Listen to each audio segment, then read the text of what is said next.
നമ്മുടെ അപ്പോൾ ഇന്നത്തെ പരിപാടി ഈ മീനിനെ പൊള്ളിച്ച് കണ്ണൊക്കെ കണ്ട ഈ മീനിനെ നല്ലപോലെ മസാലയെല്ലാം തേച്ച് നമുക്ക് പൊള്ളിച്ച് അങ്ങോട്ട് എടുക്കാം. അതെങ്ങനെയുണ്ട്? അപ്പോൾ പൊള്ളിച്ചിട്ട് നമുക്ക് വഴിയെ കാണാം. ഈ മസാലയെല്ലാം തേച്ച് ഒരു 2 മണിക്കൂറെങ്കിലും വെക്കണം.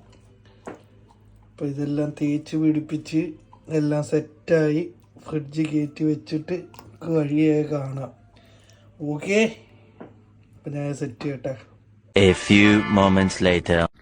ഹായ് ഗൈസ്, നമുക്ക് മീൻ പൊള്ളിച്ച് നാളെ ഉണ്ടാക്കിയാൽ മതിയോ? സംഭവം വേഗമൊന്നുമല്ല. ഞാൻ നല്ല ഉറക്കമായിരുന്നു. ഞാൻ ആ മീനെല്ലാം പൊള്ളിച്ച് വെച്ച് ഡ്യൂട്ടി കഴിഞ്ഞിട്ട് വന്നായിരുന്നു. അപ്പോൾ ഈ മീനെല്ലാം പൊള്ളിച്ച് വെച്ച് നല്ല ഉറക്കം ഉറങ്ങി.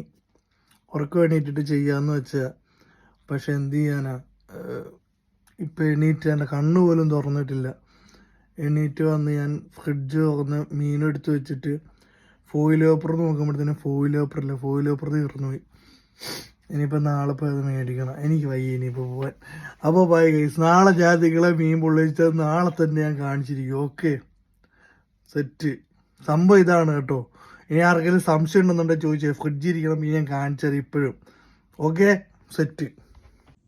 ഫോയിൽ പേപ്പർ കിട്ടിയില്ല, പകരം ഞാനൊരു ട്രേ വെച്ച് അഡ്ജസ്റ്റ് ചെയ്ത് ഇപ്പം നമുക്ക് കുറച്ച് സവാളയൊക്കെ ഇങ്ങോട്ട് വെച്ച് കൊടുത്ത് ഇതിനെ ഒന്ന് മൂടാം. പൊതിയാൻ പേപ്പർ വേണ്ടേ? അപ്പോൾ ഇങ്ങനെ കുറച്ച് ക്യാപ്സിക്കവും എന്താവും എന്തോ ക്യാപ്സിക്കം ഇച്ചിരി തക്കാളിയും എങ്ങനെ കിടക്കട്ടെ. ഒരു തക്കാളി എങ്ങനെ ഉണ്ടല്ലോ.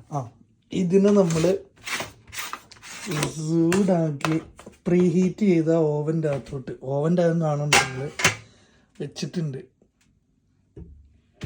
നോക്കാം എന്താകുന്നത്. സംഭവം ഫൈനലി സെറ്റ്, പൊളി. പക്ഷെ ഒരു പ്രശ്നമുണ്ട്, കഴിച്ചു നോക്കിയില്ല. കഴിക്കാം. പകുതി എടുത്തപ്പോൾ ഇതിൽ പൊളിഞ്ഞ് എഴുതി വീണ്. കുഴപ്പമില്ല, അതെടുത്ത് കഴിക്കാം. അപ്പം ഞാനിത് ടേസ്റ്റ് ചെയ്ത് നോക്കട്ടെ എങ്ങനെ ഉണ്ടെന്ന്. സാധനം കണ്ടില്ലേ, പക്ഷെ നാരങ്ങയും കൂടെ പിഴിയാം. മോനെ കിടിലായിട്ട് വെന്ത് പറഞ്ഞു കാരണം.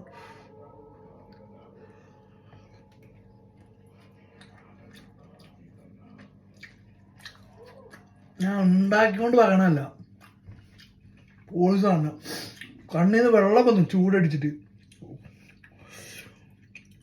അടിപൊളി. നമ്മൾ കണ്ടോ?